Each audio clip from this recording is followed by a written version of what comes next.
Bonjour, j'espère que vous allez bien en ces moments particulièrement difficiles de pandémie. Dans le présent enregistrement, je vais parler des symétries et des lois de conservation en physique des particules. Il s'agit en fait d'un bref survol. J'incite ainsi ceux qui sont intéressés par le sujet à approfondir chacun des points présentés ailleurs dans les livres.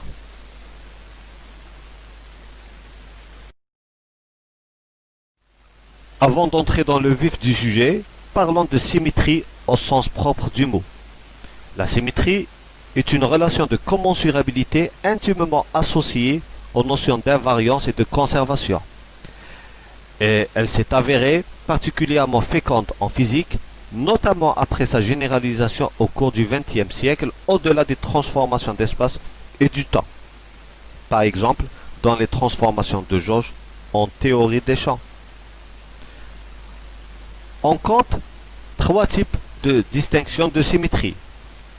La première distinction, c'est entre une symétrie discrète et continue qui renvoie à la structure du groupe. Discrète comme l'inversion des coordonnées, la parité par exemple.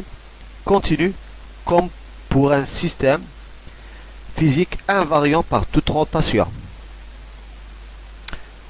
La deuxième distinction, c'est entre une symétrie globale et locale. Globale, si elle est appliquée en tout point. Locale dans le cas contraire. La dernière distinction, c'est entre une symétrie interne et une symétrie d'espace-temps. Interne, si elle agit sur un objet physique, comme le champ électromagnétique par exemple, et d'espace-temps, si elle agit sur l'espace dans lequel les objets baignent. La correspondance entre une transformation de symétrie continue et une loi d'invariance a été établie par la mathématicienne allemande Emmy Noether en 1917.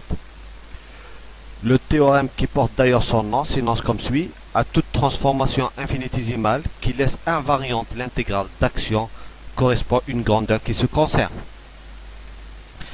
Sans entrer dans le détail car ce point est censé être traité en théorie des champs, il existe une autre formulation plus mathématique de ce théorème. Pour chaque symétrie continue, il existe un courant conservé J mu tel que d rang mu J mu égale à 0. Cette expression s'exprime sous une façon moins condensée sous cette forme. Notons que la conservation du courant implique la conservation d'une quantité appelée charge Q et qui est liée à la composante temporelle via cette intégrale. En théorie des champs, à une translation d'espace et du temps, le courant ici coïncide en fait avec le tenseur d'énergie impulsion T mu nu. Les quatre valeurs prises par nu de 0 jusqu'à 3, 0, 1, 2, 3 correspondent en fait aux quatre quantités conservées, l'énergie totale et les trois composantes de l'impulsion.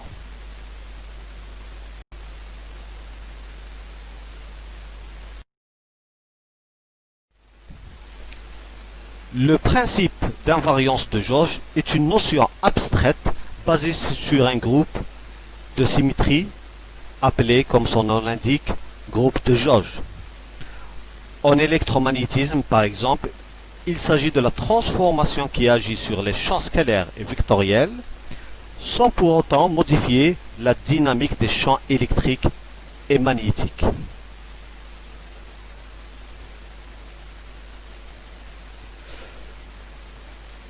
On commence par définir une densité donc lagrangienne de Dirac libre, c'est-à-dire libre de toute interaction. On vérifie facilement que une transformation de psi en psi prime et de son adjoint psi bar en psi bar prime par application d'un élément du groupe U1 où alpha ici est indépendant de x, donc il est indépendant des variables de l'espace et du temps,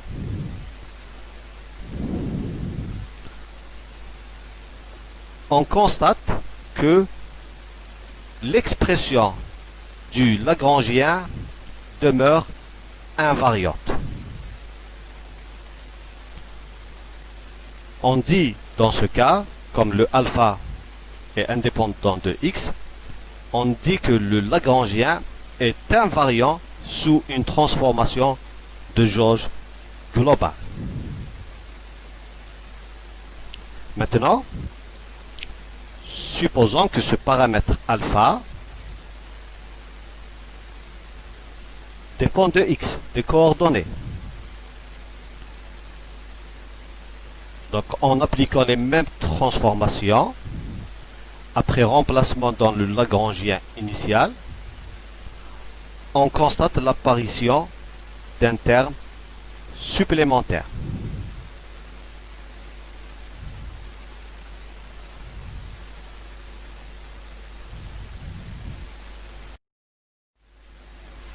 Afin de rétablir l'invariance de jauge, on doit supprimer le terme qui est apparu. Cela se fait en incluant dans la théorie un champ vectoriel A.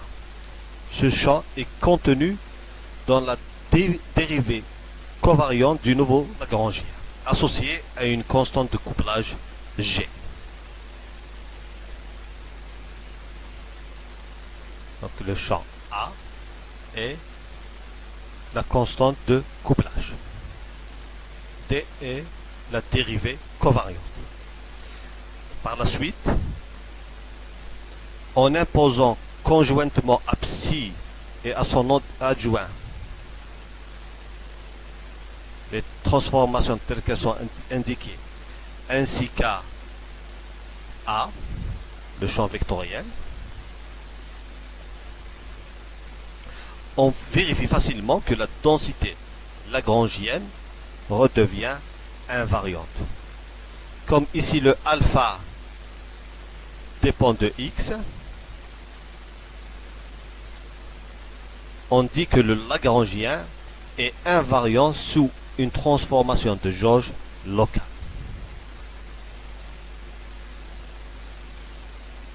En QED, c'est-à-dire l'électrodynamique quantique, le champ de jauge A, qui apparaît ici, correspond en fait au quadripotentiel de Maxwell, c'est-à-dire au champ du photon, et la constante G à la charge électrique de la particule. Ainsi, pour obtenir le Lagrangien de la QED, il suffit d'inclure la partie cinétique du potentiel A par le biais du tenseur de Maxwell F mu. F mu est égal à d rho mu à nu moins d rho nu à mu. Et la partie cinétique initiale du champ spinoriel, le champ de Dirac. On constate en développant la dérivée covariante l'apparition d'un nouveau terme qui associe le champ spinoriel psi et son adjoint psi bar au champ de jauge A mu. C'est la partie dite du Lagrangien dite d'interaction.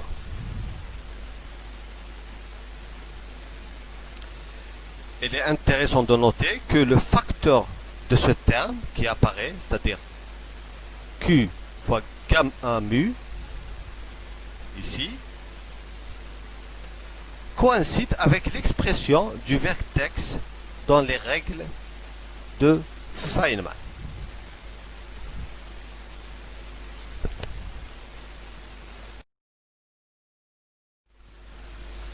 Passons maintenant à une autre situation.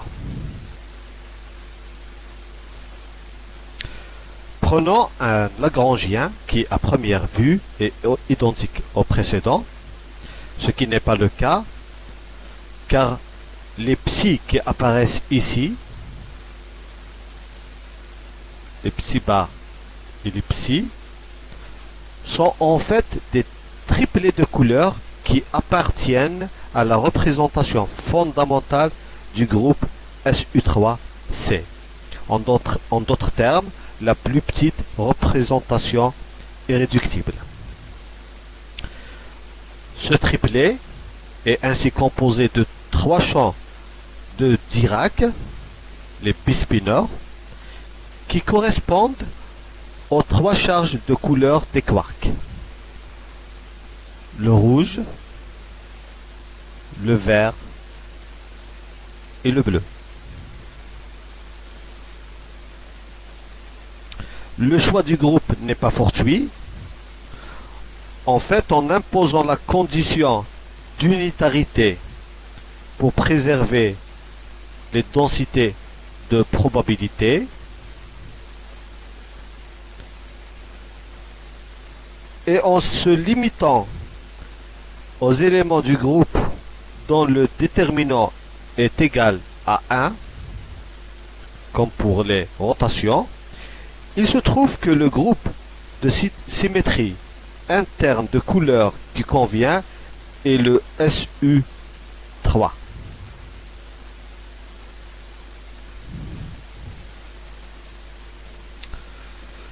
C'est-à-dire un groupe spécial unitaire d'ordre 3.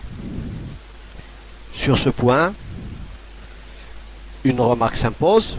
Si l'on applique ce même principe aux 6 saveurs de quarks connues et qui sont rangées en 3 générations, 2 pour chaque génération, on remarquera que la symétrie SU3 est brisée.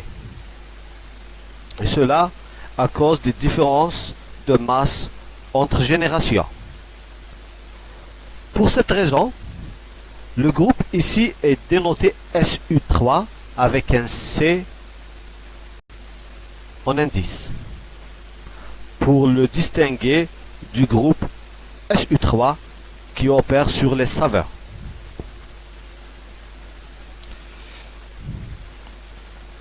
On peut démontrer que le groupe SU3 possède 8 générateurs linéairement indépendants. Ces générateurs peuvent s'écrire en fonction des 8 matrices de Gell-Mann, les lambda, et satisfont les règles de commutation qui définissent ainsi une algèbre de Lie. Les FABC qui apparaissent ici sont en fait des constantes antisymétriques caractéristiques de la structure du groupe. C'est d'ailleurs dans ce sens qu'on parle ici d'invariance non abélienne, c'est-à-dire non commutative. C'est ce qui permet l'apparition d'interactions entre bosons.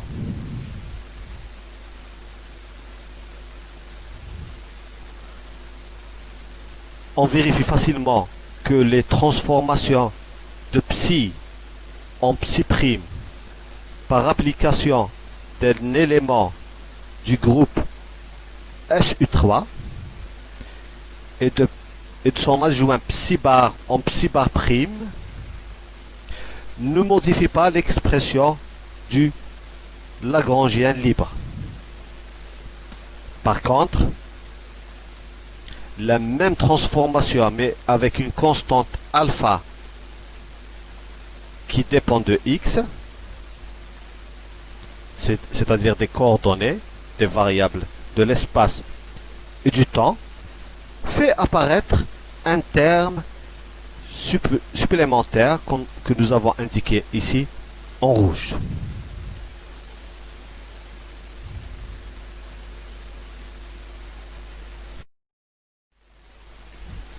Afin de rétablir l'invariance de jauge, il est nécessaire d'inclure un autre champ à notre théorie, afin de supprimer le terme supplémentaire.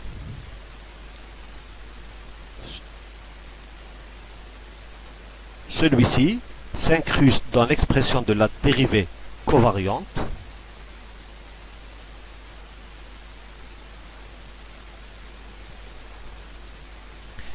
et se transforme suivant la relation indiquée ici, en rouge.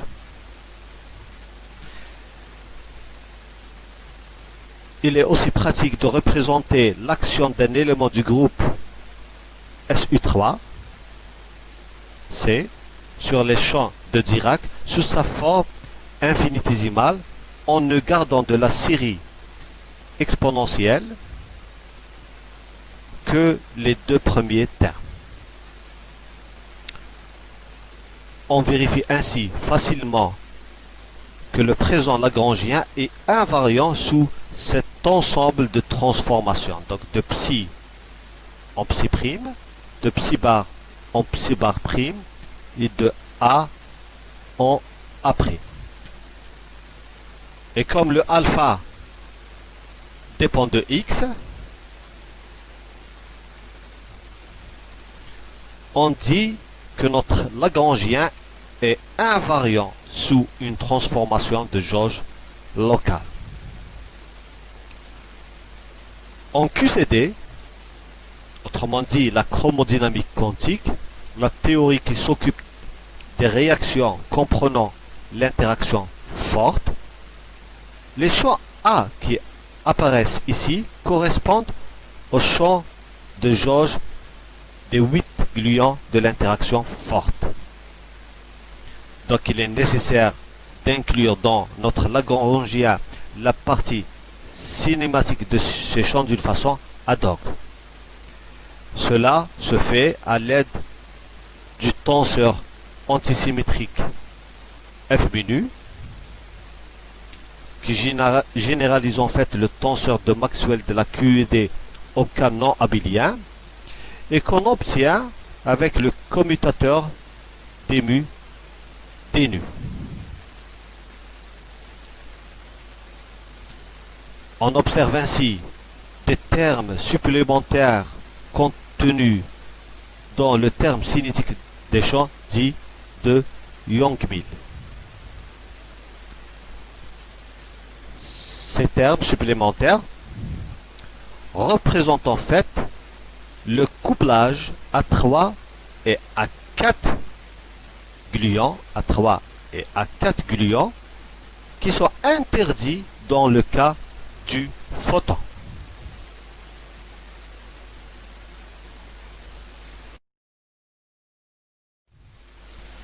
Récapitulons. Pour imposer une transformation de jauge locale à notre théorie, comme décrit grâce à un lagrangien ou d'une façon équivalente avec une densité lagrangienne, on doit inclure un champ vectoriel dit de jauge respectant une nouvelle loi de transformation et permettant ainsi la suppression des termes supplémentaires qui apparaissent après la transformation des champs de Dirac par application d'un élément du groupe en question. Parallèlement, on doit aussi inclure le terme cinétique des champs de jauge au lagrangien. La généralisation de ce principe à l'ensemble des lagrangiens libres du modèle standard ont permis de générer les bosons vecteurs des interactions et l'apparition de nouvelles interactions dues au terme de Young-Mills insérés d'une façon ad hoc. Notre objectif dans cette première partie de notre présentation est de donner un bref aperçu de la symétrie et de l'invariance de jauge en théorie des champs. Il faut juste savoir que la description des interactions électromagnétiques est faible, se fait dans le cadre de la théorie électrofaible, basée sur le groupe de jauge U1 cross SU2, alors que la QED qu'on a vue est basée uniquement sur le groupe U1. Le problème est que l'invariance de jauge sous U1 cross SU2 requiert 4 bosons de jauge sans masse, alors que dans la réalité, uniquement le photon est sans masse.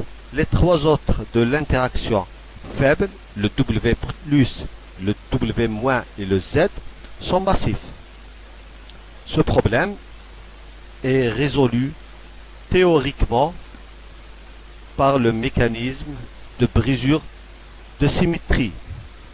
Ce mécanisme fait intervenir un boson supplémentaire, le fameux boson de Higgs.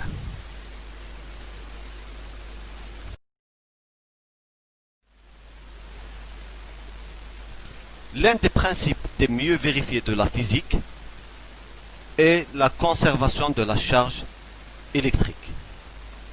Ce principe, en fait, exprime le fait que la charge électrique totale d'un système isolé doit être considérée comme une quantité invariante.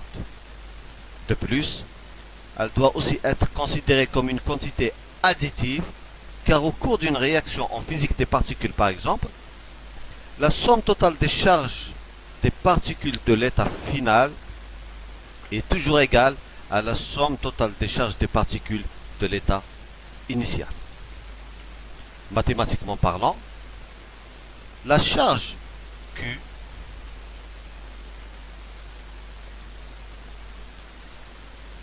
peut être considérée comme le générateur du groupe de transformation U1. L'une des particularités de Q est le fait qu'il est l'unique nombre quantique qui correspond à la fois au générateur de la transformation U1 globale, c'est-à-dire pour un alpha ici indépendant de X, et au générateur de la transformation U1 locale, c'est-à-dire pour le même alpha, mais cette fois-ci dépendant de X.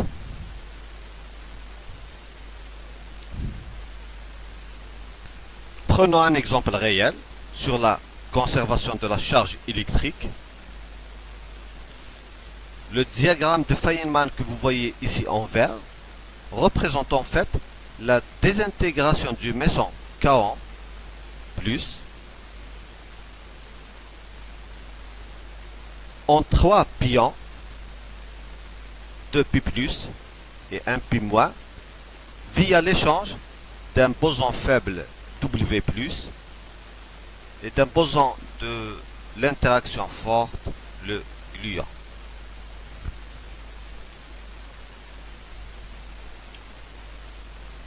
La charge du kaon est égale à plus 1, puisqu'il est composé d'un quark up de charge plus 2 sur 3 et d'un anti-quark étrange de charge moins 1 sur 3, c'est-à-dire plus 1 sur 3. Remarquons que la charge du kaon égale à l'ensemble des charges des particules de l'état final. On constate ainsi que le principe de conservation de la charge électrique dans cette réaction est bien vérifié.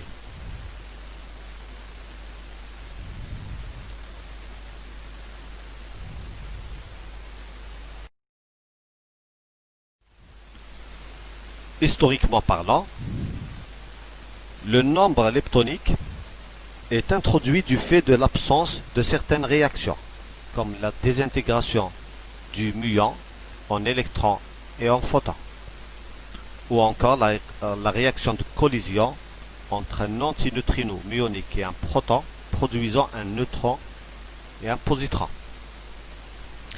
Les réactions réellement observées permettent de constater la conservation du nombre leptonique qui vaut 1 pour un lepton, moins 1 pour un antilepton, 0 pour toutes les autres particules, les quarks et les bosons vecteurs par exemple. Toutefois, il s'avère que le nombre leptonique total ne suffit pas à expliquer l'absence de certaines réactions, comme la réaction de collision entre un proton et un antineutrino muonique produisant un neutron et un positron. Par contre, la même réaction est possible si l'antineutrino incident est de type électronique. Ainsi, on remarque que chaque nombre leptonique est conservé séparément suivant les trois générations: électronique, muonique et tauique.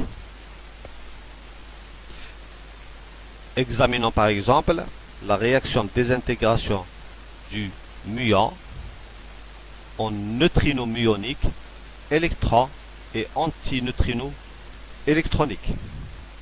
On voit bien que le nombre leptonique total est conservé. De plus, le nombre leptonique muonique et le nombre leptonique électronique sont aussi conservés séparément. La réaction est donc possible et d'ailleurs on peut la représenter par un diagramme de Feynman.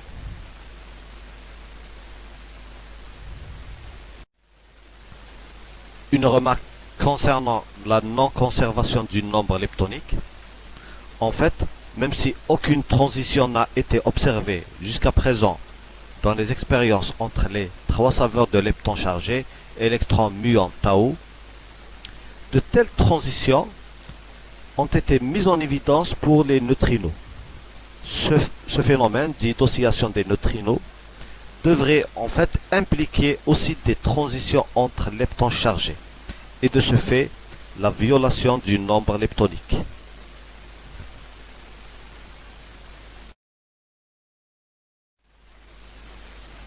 Pour mieux appréhender cette notion de conservation de nombre leptonique, prenons d'autres exemples.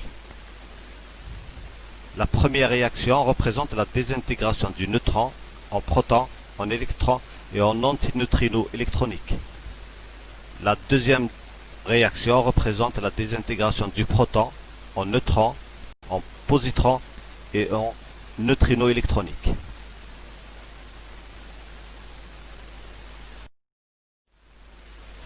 Commençons par la première réaction. Le neutron et le proton sont en fait des hadrons.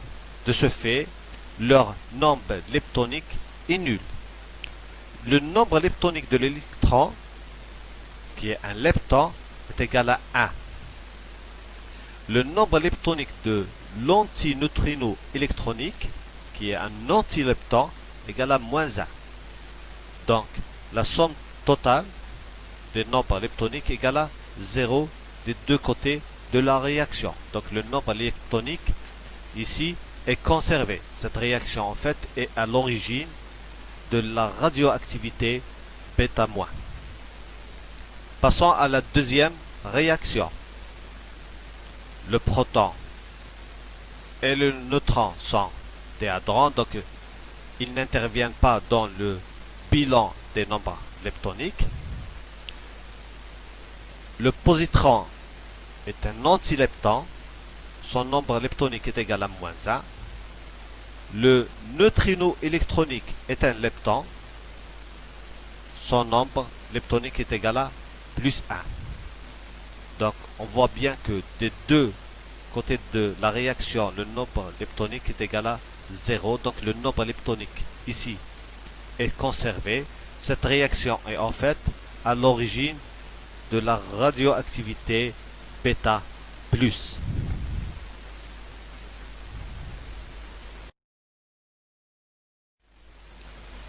Passons maintenant à une autre quantité conservée. Le fait que le proton ne se désintègre pas en d'autres particules a suggéré que sa stabilité est en fait la conséquence d'un nouveau nombre quantique, le nombre baryonique. Ainsi, on donne un nombre baryonique de plus 1 au baryon, un nombre baryonique négatif égal à moins 1 aux antibaryons qui ont une charge opposée au baryon, et un nombre baryonique nul aux autres particules, les mésons par exemple, les leptons et les bosons vecteurs. Comme le baryon est constitué par définition de 3 quarks, ces particules, c'est-à-dire les quarks, doivent aussi porter une charge baryonique. Le quark ainsi porte une charge baryonique de plus 1 sur 3 et l'antiquark une charge baryonique de moins 1 sur 3, qui est négative. Le proton par exemple, qui est composé de 3 quarks de valence, 2 quarks up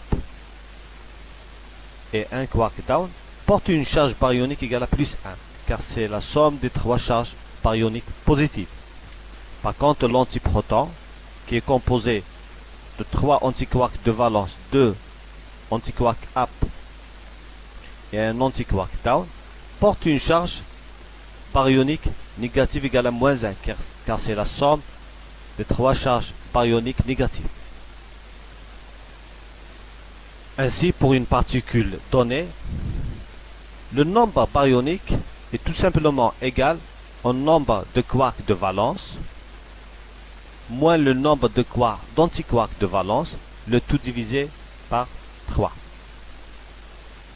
Cette définition explique le fait que les mésons ne portent pas de charge baryonique, car ils sont constitués d'un quark de charge baryonique égale plus 1 sur 3 et d'un antiquark de charge baryonique négative égale à moins 1 sur 3, ce qui donne une charge baryonique totale égale à 0.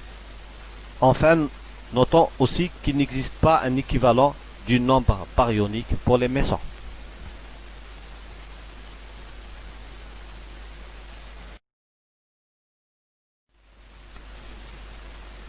Pour mieux appréhender cette notion de nombre baryonique, vérifions pour ces réactions si le nombre baryonique est bien conservé.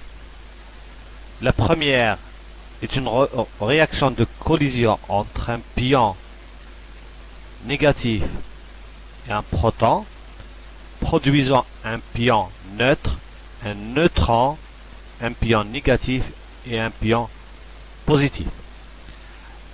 La deuxième est une réaction entre un proton et un antiproton, produisant 2 protons et un antiproton.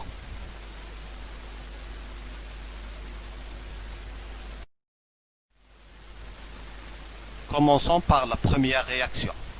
Celle-ci implique des particules appelées pions. Les pions en fait sont des mésons composés d'un quark et d'un antiquark. De ce fait, ils portent une charge baryonique nulle. Le proton est un baryon. Il porte une charge baryonique positive égale à plus 1. Le pion neutre, qui est un méson, porte une charge baryonique nulle. Le neutron, qui est un baryon, porte une charge baryonique qui est positive, plus 1. Les 2 pions restants portent des charges baryoniques nulles. On voit bien que le nombre baryonique pour la première réaction est bien conservé. Donc cette réaction peut réellement se produire. Passons maintenant à la deuxième réaction. Le proton porte une charge baryonique égale à plus 1 car c'est un baryon. Et l'antiproton porte une charge baryonique égale à moins 1 car c'est un antibaryon. De l'autre côté, nous avons 2 protons qui portent chacun des charges baryoniques égales à plus 1 et un antiproton qui porte une charge baryonique égale à moins 1. On voit bien que la charge baryonique n'est pas conservée pour la deuxième réaction. De ce fait, cette réaction ne peut pas se produire.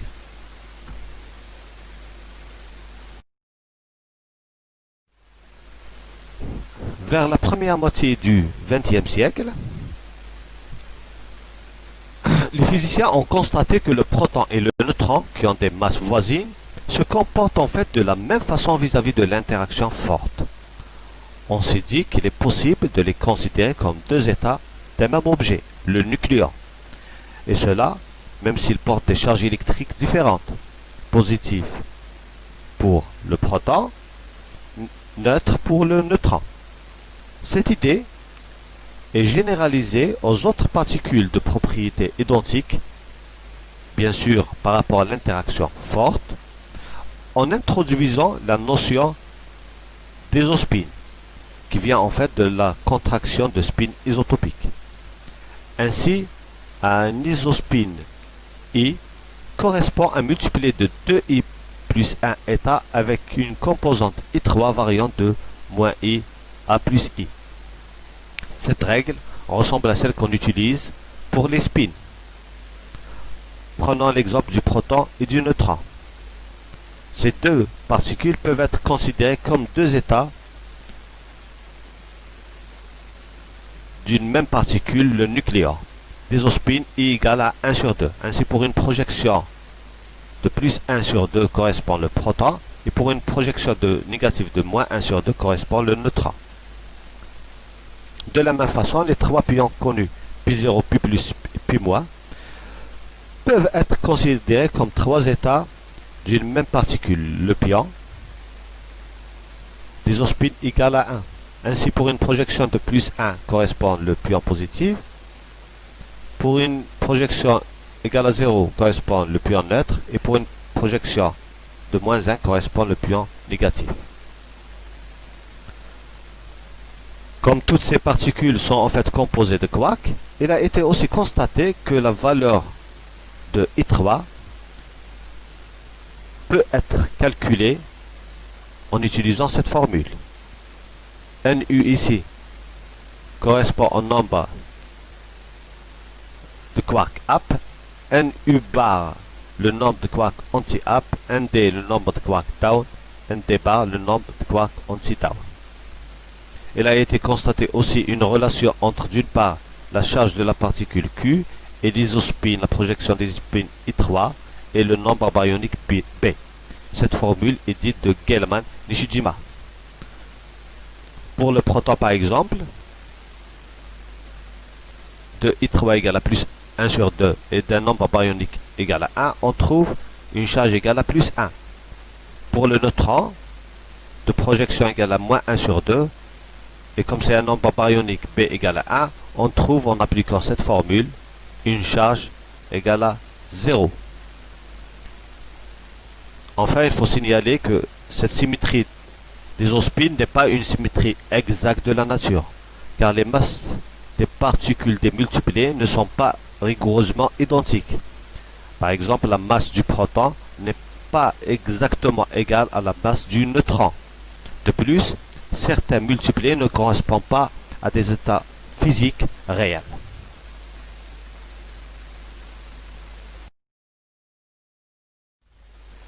Il faut savoir que les mathématiques qui régissent les opérations sur l'isospin sont identiques à celles qui régissent le spin, même si réellement il s'agit de deux notions complètement différentes.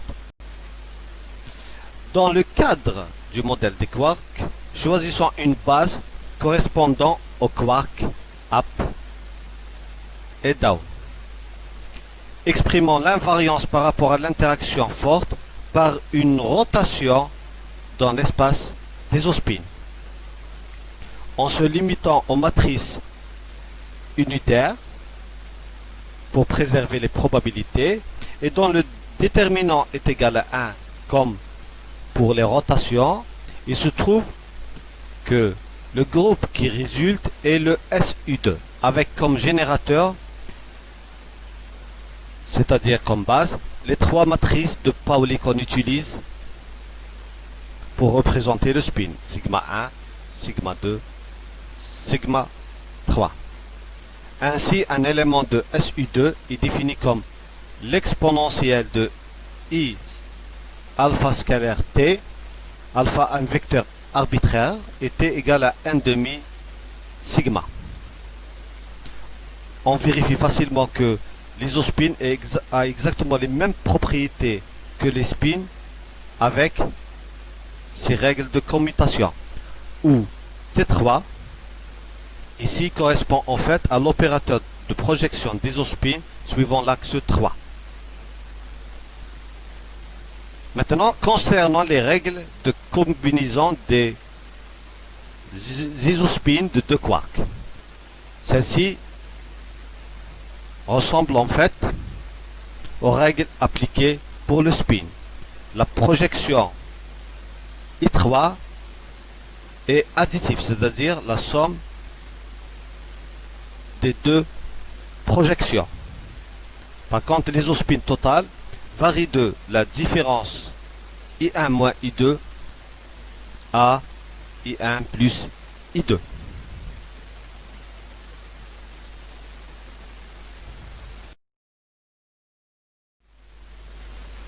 Prenons un exemple de conservation et de combinaison d'isospin, où on va exploiter le fait que l'isospin possède les mêmes propriétés que le spin.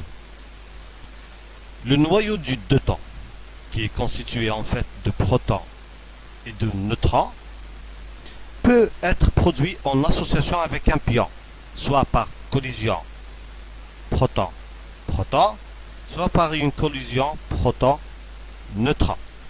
Ce que l'on cherche ici, c'est justement le rapport entre ces deux sections efficaces. La section efficace qui exprime la probabilité de transition entre un état initial et un état final est donnée par ce produit scalaire avec une constante de proportionnalité alpha.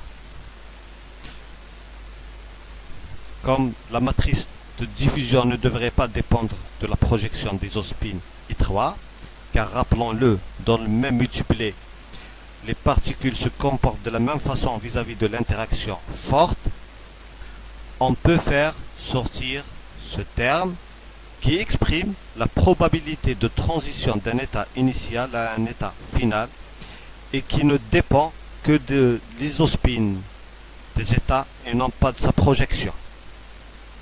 En fait, le dernier terme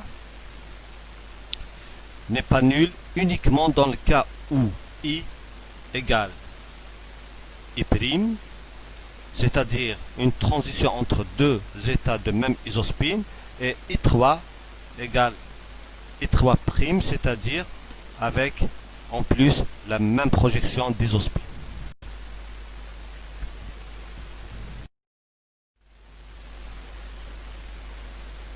Comme nous l'avons précédemment précisé, étant donné que l'isospin est construit comme le spin, les règles de combinaison de deux isospins sont les mêmes que pour le spin. Pour le système des deux nucléons, la combinaison de deux isospins de 1,5 donne un isospin compris entre 1,5 moins 1,5 et 1,5 plus 1,5, comme nous l'avons déjà vu. Pour le système proton-proton, on obtient une projection d'isospin égale à 1, un isospin égale à 1, et donc un seul état possible.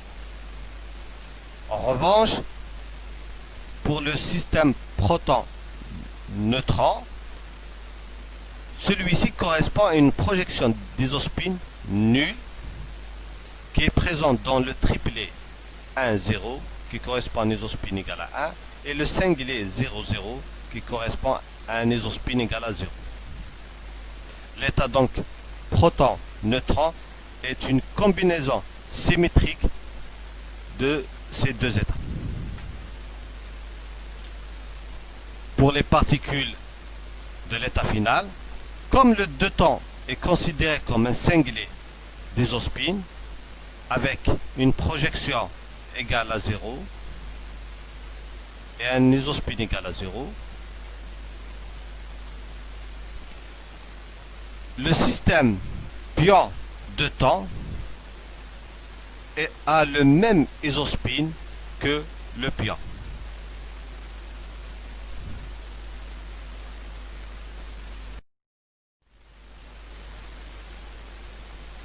En utilisant l'expression que nous avons obtenue de la section efficace, ainsi que les états d'isospin que nous avons déduits pour les particules, le système de particules de l'état initial et les systèmes de particules de l'état final, et en remplaçant le tout dans l'expression de R, on obtient l'expression du rapport de section efficace. Remarquons que ce terme est nul. On obtient de ce fait une valeur de R égale à 2. En fait, cette prédiction est bien vérifiée expérimentalement avec une assez bonne précision.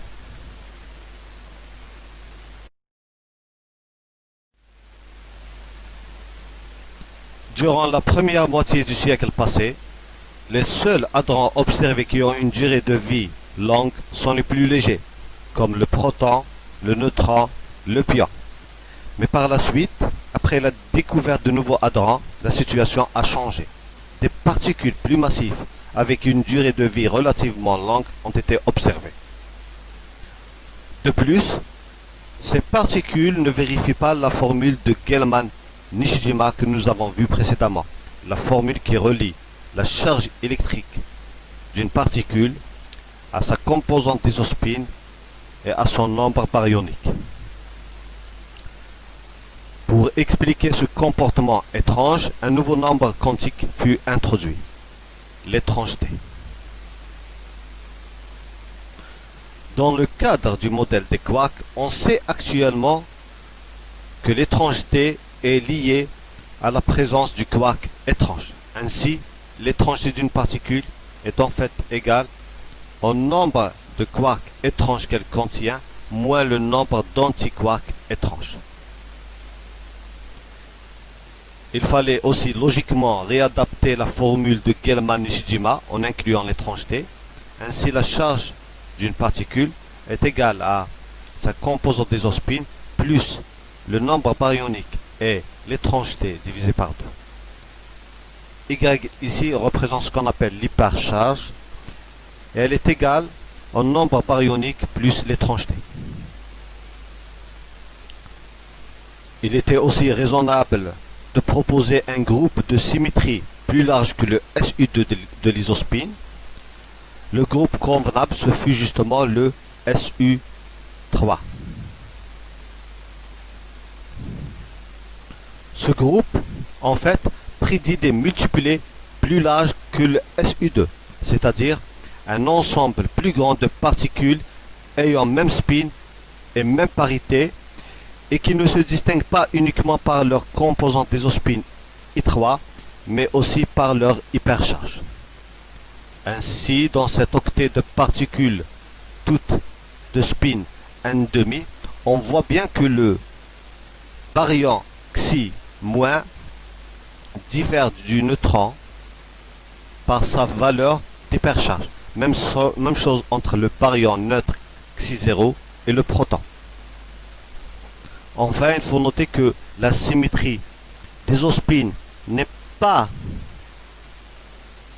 une symétrie exacte de la nature, mais elle constitue tout de même une bonne approximation. Par contre, la symétrie SU3, qu'on appelle symétrie de saveur, est brisée du fait que les particules du même multiplé diffèrent sensiblement de masse.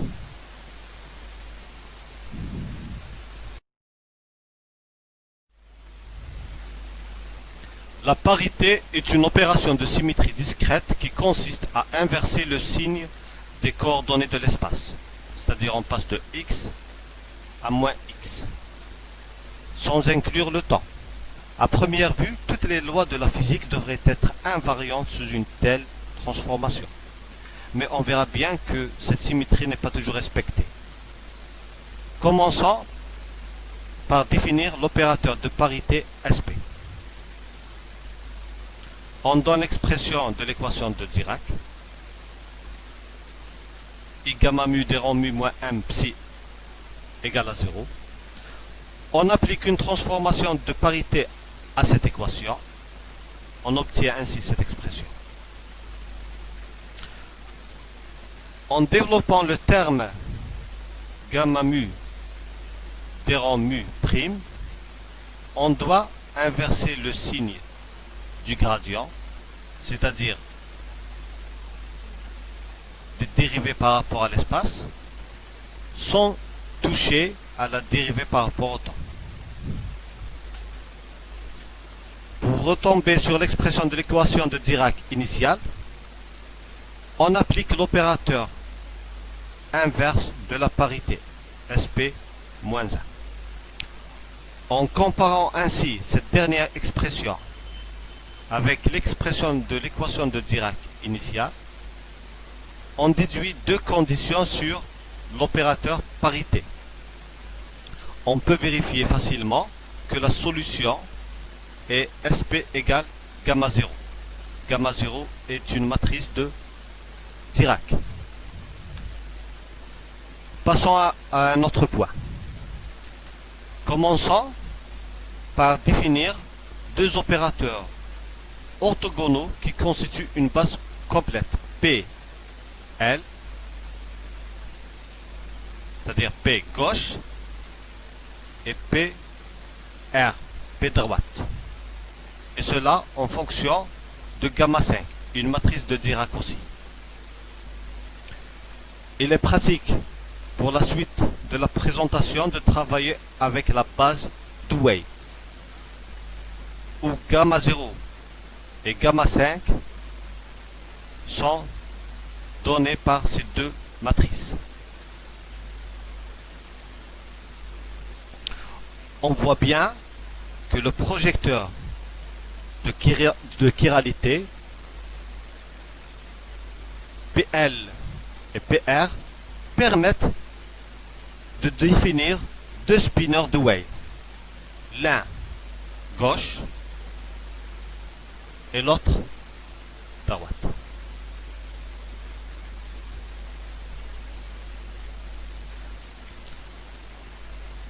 Remarquons aussi un fait très important, l'opérateur de parité appliqué à psi transforme la composante droite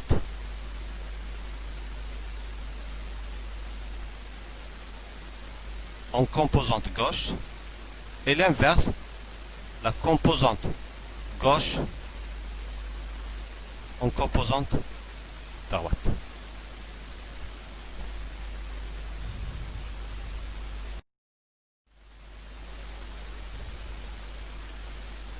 Soit MP, la valeur propre de l'opérateur parité, et psi P, son vecteur propre. En appliquant deux fois l'opérateur parité sur psi, on doit logiquement retrouver l'état initial psi. Ainsi, np carré doit être égal à 1. De ce fait, on obtient deux solutions. np égale plus 1, on dit que psi est pair. np égale à moins 1, on dit que psi est impair. La fonction d'onde n'est pas toujours fonction propre de l'opérateur parité, mais des particules, comme le photon, possèdent une parité intrinsèque. Pour une particule de spin 0, si sa parité égale à plus 1, on dit qu'elle est scalaire. Si sa parité est négative, égale à moins 1, on dit que c'est une particule pseudo-scalaire. Pour une particule de spin 1, si sa parité égale à plus 1, on dit qu'elle est axiale. Si sa parité égale à moins 1, on dit que c'est une particule vectorielle. Le photon, par exemple, il a un spin égal à 1, une parité négative égale à moins 1. On dit que le photon est une particule vectorielle. La parité est un nombre quantique multiplicatif. Pour un système de particules libres, la parité totale du système est égale au produit des parités. Par contre, pour un système en interaction, on doit inclure à cette expression la parité orbitale du système.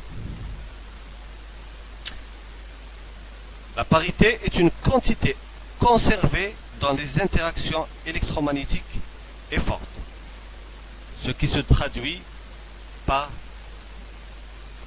ces deux relations de commutation.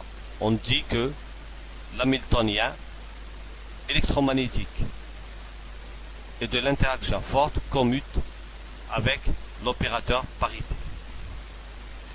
Par contre, aussi bizarre que cela puisse paraître, cette symétrie est brisée dans l'interaction faible. À titre d'exemple, voici une partie du Lagrangien électrofaible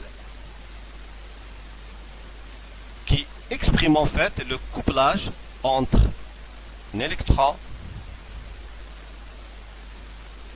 un neutrino électronique et le boson faible W. Remarquons que cette partie contient un terme en I moins gamma 5 et qui est de la même forme que le projecteur PL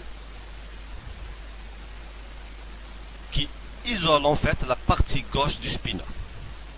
Et comme la parité transforme justement la composante gauche en une composante droite, comme nous l'avons démontré, il est donc clair que la symétrie de parité est brisée. Enfin, il faut savoir que la violation de la parité est observée pour la première fois en 1956 dans la désintégration bêta du cobalt.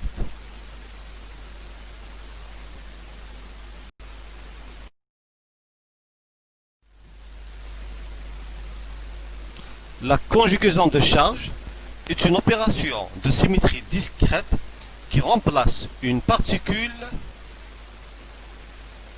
par son antiparticule, tout en gardant l'impulsion et le spin, mais en inversant le signe de la charge électrique, baryonique, leptonique, l'étrangeté, la composante de l'isospin, I3, et le moment magnétique.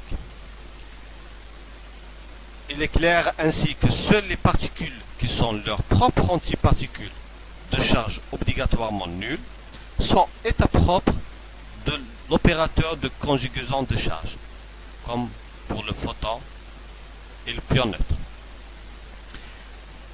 Ainsi, comme pour la parité, on démontre facilement que la valeur propre de l'opérateur conjugaison de charge est égale soit à plus 1, soit à moins 1. On écrit ainsi pour le photon, par exemple, 1 et 2 signes moins comme exposant. Le 1 représente le spin de la particule du photon, qui est égal à 1. Le premier signe moins renvoie à la parité et le second signe moins renvoie à la parité de charge. La parité de charge est un nombre quantique multiplicatif, c'est-à-dire pour un ensemble de particules libres sans interaction, la parité de charge totale est égale au produit des parités de charge des particules. Par exemple, pour un système à n photons, la parité de charge totale est égale à moins 1 puissance n. N, le nombre de photons que contient l'ensemble. La symétrie C est conservée dans les interactions fortes et les interactions électromagnétiques, ce qui se traduit par ces deux relations de commutation entre l'hamiltonien électromagnétique et l'hamiltonien de l'interaction forte d'une part, et l'opérateur de conjugaison de charge d'autre part. Tout comme la parité, la symétrie C est brisée dans l'interaction faible. Et cela pour la même raison. À titre d'exemple, un neutrino gauche devient, après application de l'opérateur de conjugaison de charge, un antineutrino gauche, alors que l'interaction faible n'interagit qu'avec le neutrino gauche ou l'antineutrino droite. De ce fait, il est clair que la symétrie de conjugaison de charge est brisée dans l'interaction faible.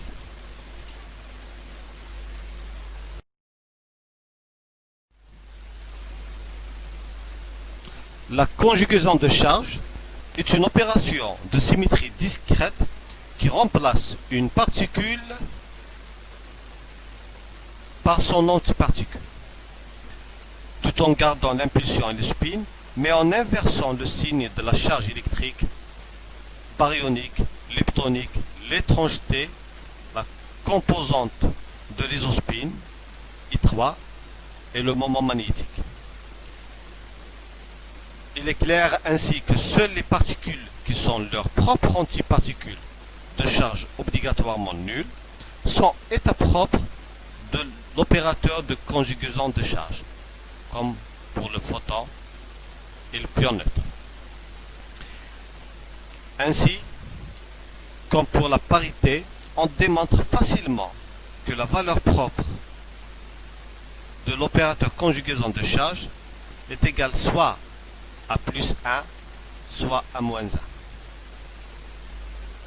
On écrit ainsi pour le photon, par exemple, 1 et 2 signes moins comme exposant. Le 1 représente le spin de la particule du photon, qui est égal à 1. Le premier signe moins renvoie à la parité et le second signe moins renvoie à la parité de charge. La parité de charge est un nombre quantique multiplicatif, c'est-à-dire pour un ensemble de particules libres sans interaction, la parité de charge totale est égale au produit des parités de charge des particules. Par exemple, pour un système à n photons, la parité de charge totale est égale à moins 1 puissance n. N, le nombre de photons que contient l'ensemble.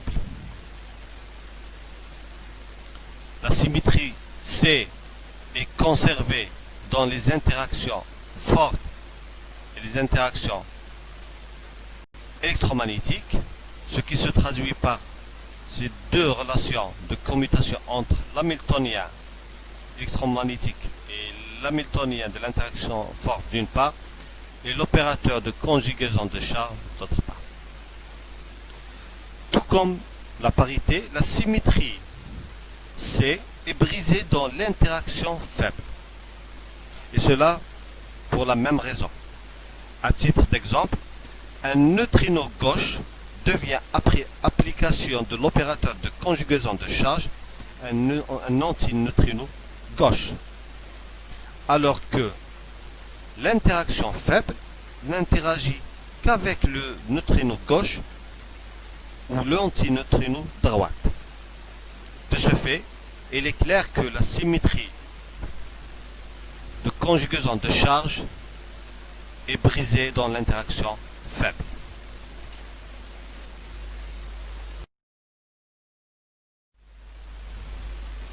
L'opération CP consiste à appliquer conjointement les opérations d'inversion d'espace et de conjugaison de charge. Cette nouvelle symétrie est en fait proposée suite à la découverte de la violation de la parité dans les années 50, car elle est censée rétablir la symétrie.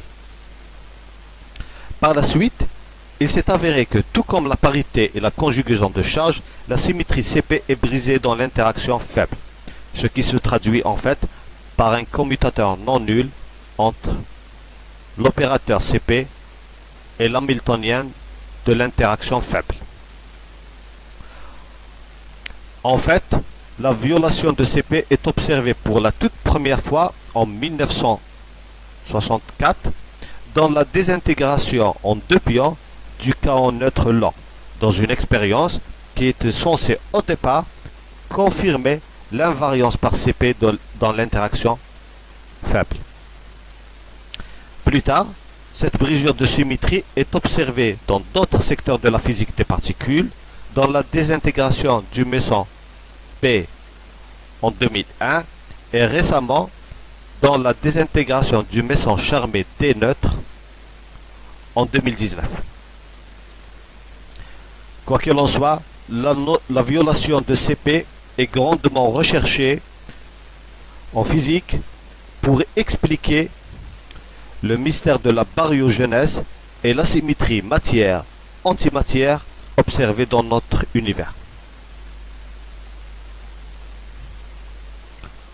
Actuellement, on pense en fait que c'est la combinaison CPT qui constitue une symétrie exacte dans toutes les interactions.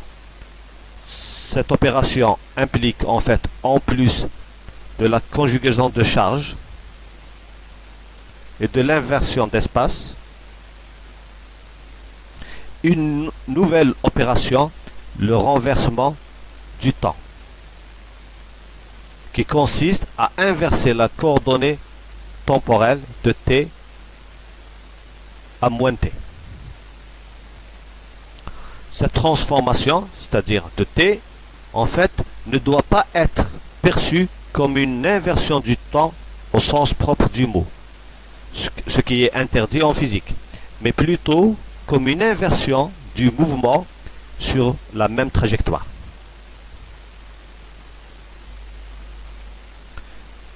L'effet de CPT sur un état se traduit donc par l'inversion de x mu en moins x mu et de la charge aussi. Encore une fois, je tiens à préciser que la symétrie CP est conservée dans toutes les interactions, faibles, fortes et électromagnétiques.